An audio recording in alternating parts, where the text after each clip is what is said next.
Lindsay, it's so good to see you this morning. Oh my gosh, hold on a second. We're having some problems here. Give me 1 second. Okay, I guess we're live on YouTube and on LinkedIn, but not on Facebook for some reason. I'll work on that. Good morning. Affordable tools for unexpected injuries. This is a really important topic. I know myself and you, we just experienced this, living life. We break a leg and literally, and now all of a sudden our life changes and we're like, okay, I can't do the things I used to do before. I can't even take a shower. I can't even get up to get myself a cup of tea, right? I can't do these things. So anyway, my thought is it would be really cool to hear from you because you scour the world for products that help people in these kind of situations as an occupational therapist. And so would love to hear what are some things you're going to be showing us today, and can you help us through this? Because I know people are listening who have had this happen to them or maybe in the situation right now. Absolutely. And I know you and I were in that situation. We're all walking a fine line between fully functional and having a significant life incident occur, every single day. So having some things in place, I'm going to show you my favorite affordable tool for the unexpected injury or surgery.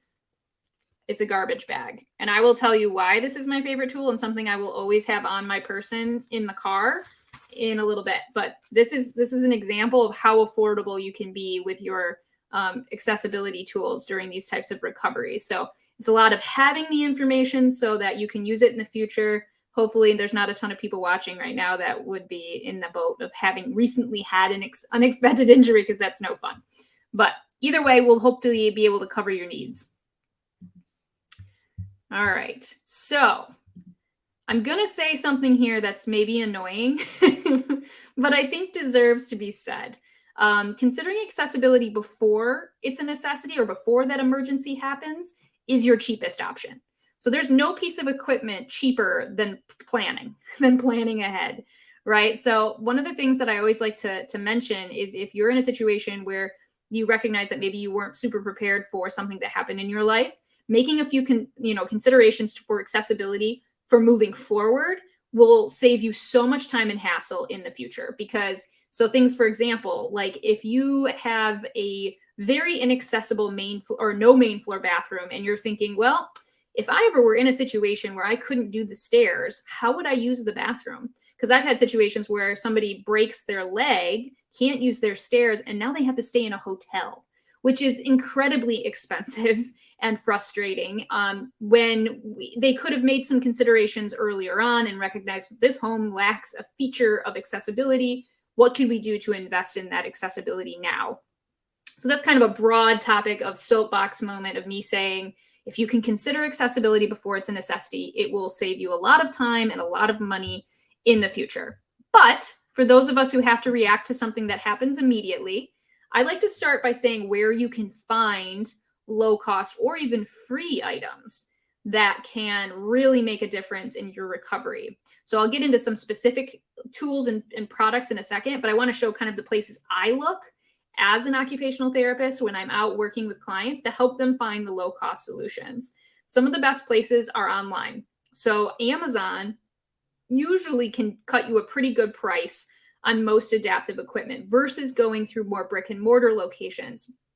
This isn't always the case, but it's always a good idea to kind of compare your prices if you're buying new equipment. Then if you're going to look at used equipment, things like eBay and the Marketplace app on Facebook are two good places to look for things that are maybe gently used, or on occasion what happens is people will order something, it's not appropriate for their needs, so they'll sell it at a markdown and it's brand new. And that's a really great place. Marketplace app is also a good place to find the best place I've ever found durable medical equipment for very, very cheap is actually garage sales and estate sales. So this is a little bit of that planning ahead. If you know that maybe in the future, in order for you to be able to access your shower, say, you may need a tub bench in the future, or you may be taking care of somebody who is in that situation or has a surgery upcoming, finding a tub transfer bench via those types of resources, you can find them for $5. Clean them up and they're perfectly good to use. Always make sure though that you've evaluated them thoroughly for safety, know what they're supposed to look like and how they're supposed to function before you use a used piece of equipment. That's just my little extra piece there. Community services and loan closets. There's a lot of great networks, depending on where you live, a lot of local churches, community centers, senior centers, things like that, and loan closets exist that will house medical equipment that can be either rented for very low cost or rented out for free, assuming that you will bring it back when you're no longer needing it. So definitely look into those. I find churches are a really awesome resource for them. And even if they don't have a piece of equipment, sometimes their parishioners may say, oh, you know what? I have one of those in my basement, not using it. Do you need it for this short-term recovery? Here you go. So you can often find these types of equipment fairly low cost or free through these different avenues. Okay, so I wanted to highlight some of the most common pieces of equipment that you would need and that often can be found in these lower cost opportunities. Like I said before, you can find them through loan closets, you can find them through different service organizations. But the tub transfer bench, probably the most, this weekend, I just did a kind of a poll, a March Madness poll, if you will, of the best medical equipment. And the tub transfer bench came down to the finals. So it's a very popular item. It does an amazing amount of work as far as making showering accessible in some of the most inaccessible spaces. So the tub transfer bench is a relatively affordable product, even new. It's usually under $100, but you could often find them used and they last a really long time as long as they're cared for properly. So you can find these and they can make such a gigantic difference right away in your recovery process, especially for lower body injuries, but also things like strokes. If you're having balance issues, people develop things like vertigo or things like that. Having this type of seating can make a huge difference. Raised toilet seats come in every shape and size and oftentimes are one of the most available items in loan closets. And if you're a little grossed out by a used toilet seat, I totally get that.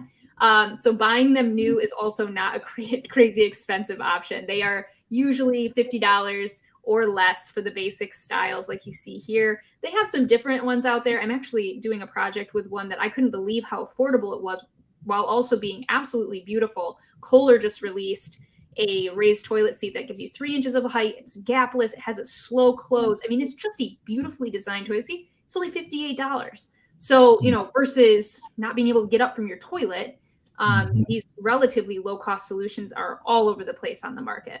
And then I want to make sure and point out that the 3-in-1 commode, which is pictured on the far right, is the only piece of bathroom equipment that is covered by Medicare.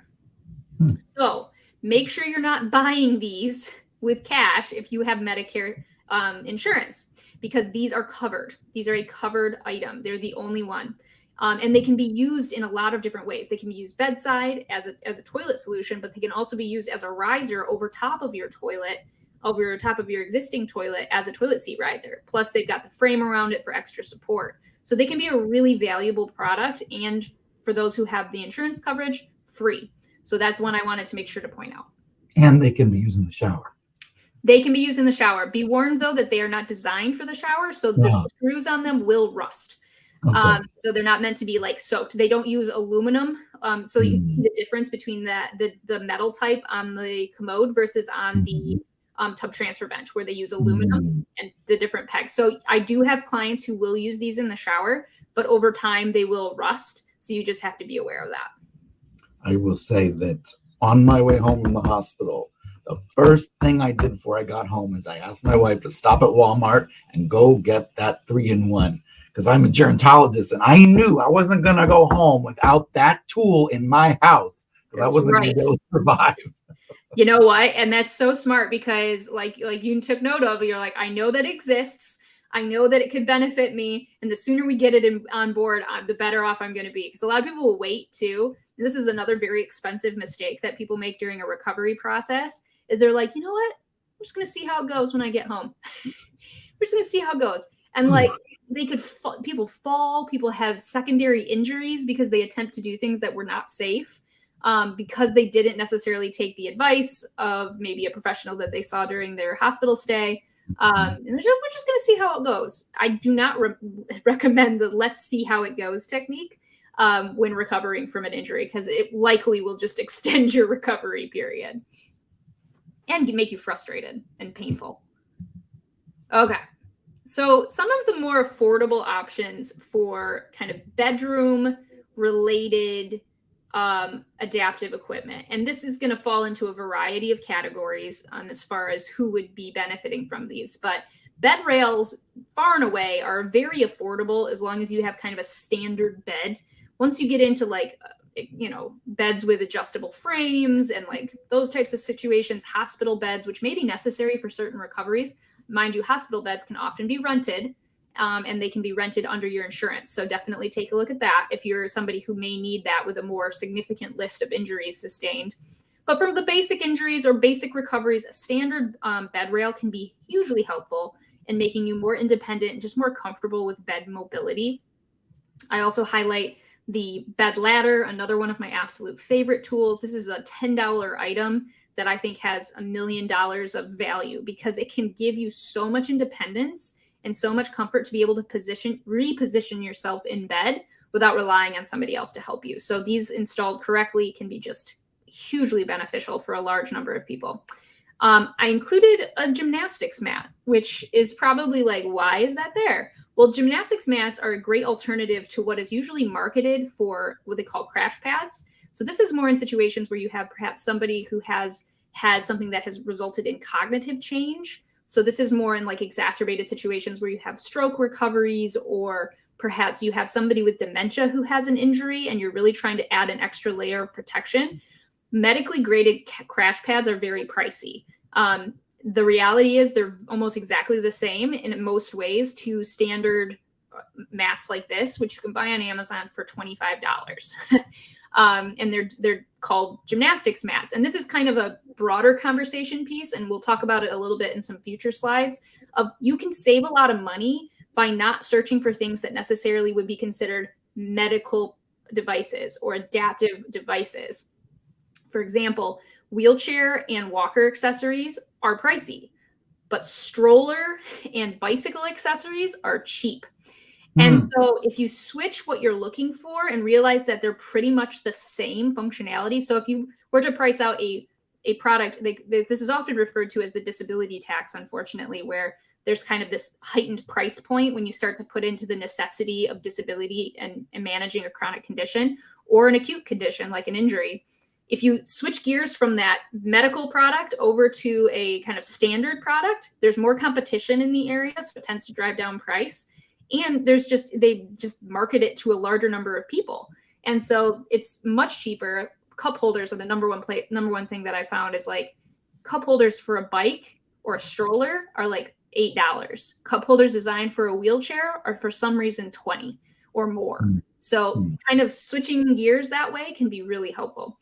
The bed wedge is my alternative to investing in more of a more expensive adjustable bed. So this bed wedge in particular, I love. I own this one. It's a multi-positional wedge, so it can fold out into different angles to really hit whatever position you may need during your recovery, whether that's to elevate your legs, to get some swelling managed, or if it's to elevate your back or head if you've got shoulder pain or back issues or neck issues. Having a good wedge can make all the difference in the world. I love my wedge. I use it all the time. And it was one I was very grateful to have when I broke my foot, because I could get the swelling out. All right. So something that maybe doesn't get covered all the time in this conversation is like comfort. Is it worth spending money on comfort products? And my answer is maybe. When you are dealing with a unexpected life event, like a painful injury or unexpected surgery, having things that are not going to break the bank, but also deliver you comfort are worth every penny for most people. So I like to highlight a few really reasonably priced items that can pack a big punch as far as giving you that comfort that maybe you so crave during that very difficult time of recovery. Good gel-based ice packs that can do hot or cold therapy are the first place I go. There's a ton of options on the market, ranging in price depending on their size, but they're going to run you under $20 for the most part, unless you go with a really large one. Then they might be a little pricier than that. But for the most part, really affordable. And just having quality ice packs or cold and hot therapy packs, because you can do either, they can be put in the microwave too, will save you a lot of pain and suffering for a really reasonable price. So having a good couple of those on hand is a great idea.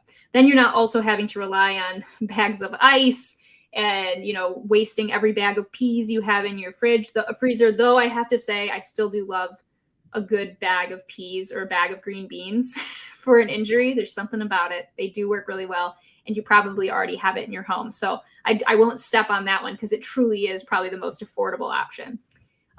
This heating pad I bought for my dad after he broke his 5 ribs a few winters ago, and it drapes over the shoulders, goes down the back. It's wearable. It has this lovely design, and I got it on sale actually, and it was like $30. So for what it offered, I mean, he's been using it basically daily since he broke his ribs over a year ago. And this is something that has paid for itself 10 times over because of the comfort it has offered during his recovery process and beyond. And then good seat cushions, something that often gets forgotten. But if you've ever injured your back and you are sitting on standard furniture, you will immediately become aware of the low quality seat cushions that most of us suffer through every single day. So having a good quality, and this is like a gel-based seat cushion with special coxal supports, where it's got the cutout so that if you have tailbone pain or something like that, this is such a really vital piece of the recovery process. If either you're having a hard time getting up from low surfaces, these can raise your surface height, which gives you greater flexibility of where you sit down to rest.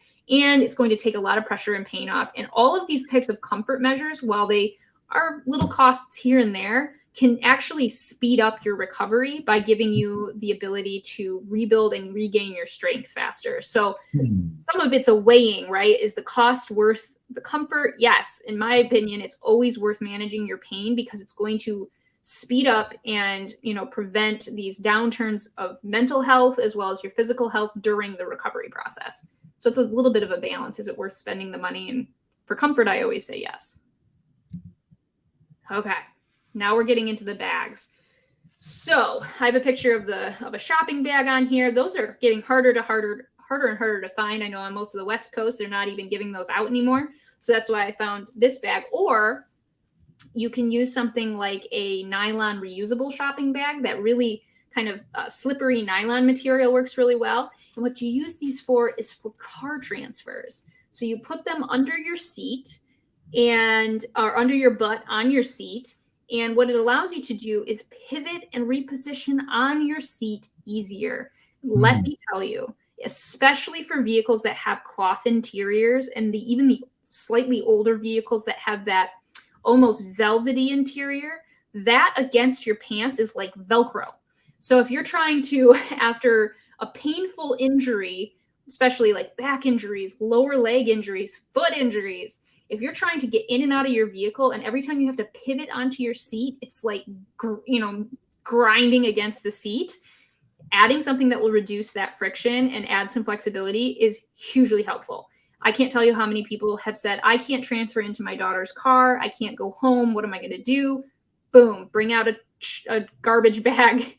And all of a sudden transfer goes like this. We're on our way. So simple, low cost, basically free solution that can make just a huge difference, especially in those early days of a recovery. So having that in your car and ready to go, if you are picking up somebody who has had an injury recently or helping to care for somebody, is a very good idea. That's why I always keep one in my glove box. You never know who I'm going to end up picking up who needs to transfer into my car. Brilliant. So simple. And yet yes. It's all the difference. So simple. Yes, it's one of those simple solutions that I was glad to learn young, because I cannot tell you how many times I've used this and like blown people's minds with, they're like, oh my gosh, that was so much easier. You can do similar things with any space that requires a precarious transfer. So slide boards, which is something that I have pictured here, are essential if you're dealing with like a truly non-weight bearing recovery. So in those horrible situations where you have like pelvic fractures or bilateral, so both legs are injured in a fall or a car accident or something like that, you have to rely on things like a slide board to do basic transfers from surface to surface, because you can't put any weight through your legs. Slide boards are really low cost. They're going to be in that $50 range compared to like lift equipment that would be used to transfer somebody who can't put weight on their legs. When you combine a slide board with something like a trash bag, you can make the transfer even easier. So it's a way to kind of boost the effectiveness of existing transfer equipment to make them even better, considering both are relatively low cost for those really difficult recoveries. I worked in auto recovery for most of my career. So I've worked with a lot of folks who had both lower extremities out of commission for 12 weeks or more sometimes. So those are some really challenging times, and these simple solutions can make just a huge difference in getting through that time. I also included the always controversial suction cup grab bar, which arguably is a low-cost solution. They're really cheap. I mean, my favorite one is actually only $9 on Amazon, and it works well for a balancing point in certain situations. A suction cup grab bar is not the same as a grab bar. It's simply a balance aid. It's not going to be like a grab bar in that you can pull yourself up to a stand on it. You would never do that with a suction cup grab bar because it could come off the wall. It could, a lot of OTs won't even recommend them because they're so fearful of them being used improperly. I'm not one of those people. I don't like to throw out the baby with the bathwater. I like to offer you a solution that if you're in a situation where, say, you're in a rental, you have a short-term injury that's going to impact your balance for a while, and you need something that's going to allow you to gain access to your shower, and you have a smooth body shower surround, suction cup grab bar might be a perfect solution for you. So I like to show them here because they are just so affordable. The other two things in here are more for like sofas and beds that can be used to help really make the transfers easier if you're struggling. The blue thing is called the Sag Away, and this is one of the most viral products I've ever shared on my social media channels. And I think it was very proof that this is a problem that a lot of people deal with. And basically what this does is it uses this ballistic foam, and it's relatively affordable. This is like $35 for this kit. This ballistic foam goes into the cushion. Like if you unzip the cushion on a couch, it goes into that unzipped cushion area, and then it adds really necessary support to like eliminate that saggy cushion experience, which is really nice for the looks of the couch, but for the functionality of somebody who may be recovering from an injury where getting up from a squishy low surface is just about impossible, a $35 fix might be all you need to make that seated surface accessible again. So this is a really great one. They also make a product designed, this one in the picture is actually designed for mattresses. So same thing, if your mattress has a sag or it's an older mattress and you just don't have the funds to fully replace the mattress, but during your recovery, you need a safe place to be able to sleep, getting one of these mattress supports can eliminate the sag, make the entire system much more effective and comfortable for you to be able to do the transfers that you need to do. And then the black things are risers. So these are bed risers. They come in a ton of different styles, depending on the look you want or the height you need. This can raise a low surface to being a higher surface, making the transfer then possible.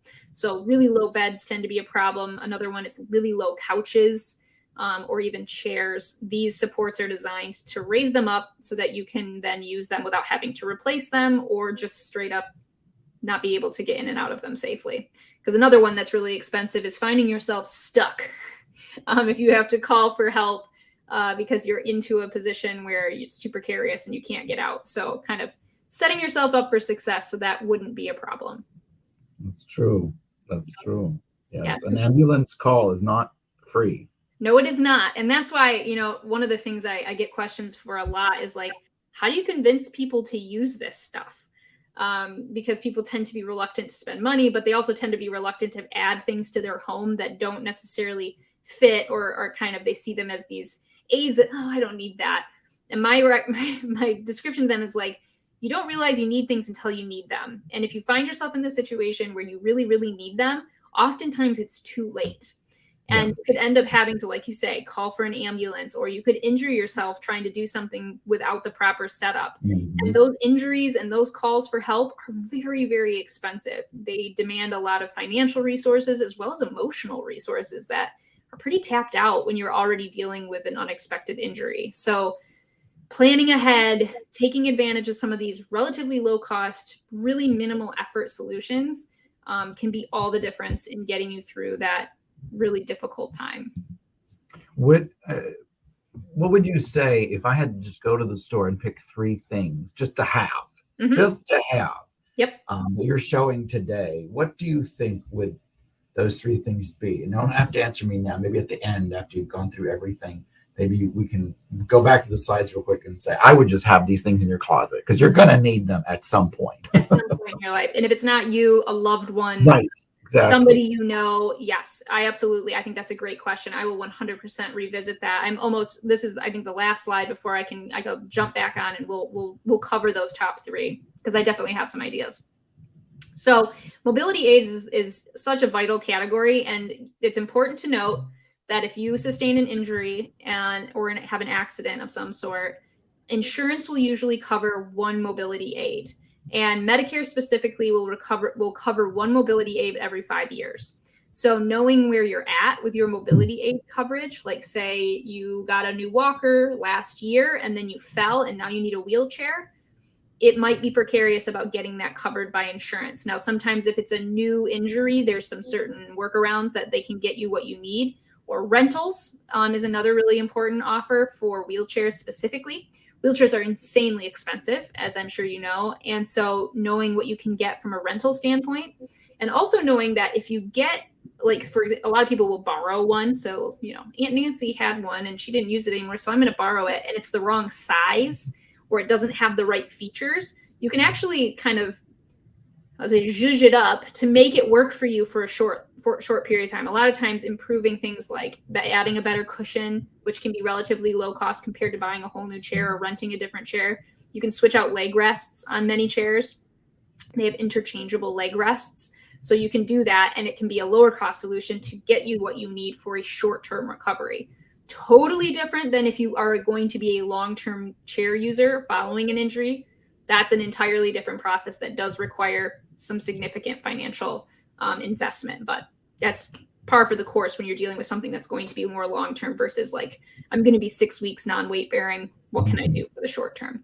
I do highlight here, the canes are so affordable and so low cost these days. It's incredible. So that's maybe one of the items I would include is just like, understand what a cane can be used for and what it can't. Also, you don't want to be throwing a cane into a situation where you need crutches or you need a walker or whatever. So knowing when a cane is appropriate is very important, but they're obviously going to be the cheapest mobility aid. So knowing when they're appropriate to use and if your injury would, benefit from a cane, they're the cheapest. On the other end of the spectrum is the wheelchair. However, you do have options in transport wheelchairs like these two that I have pictured here.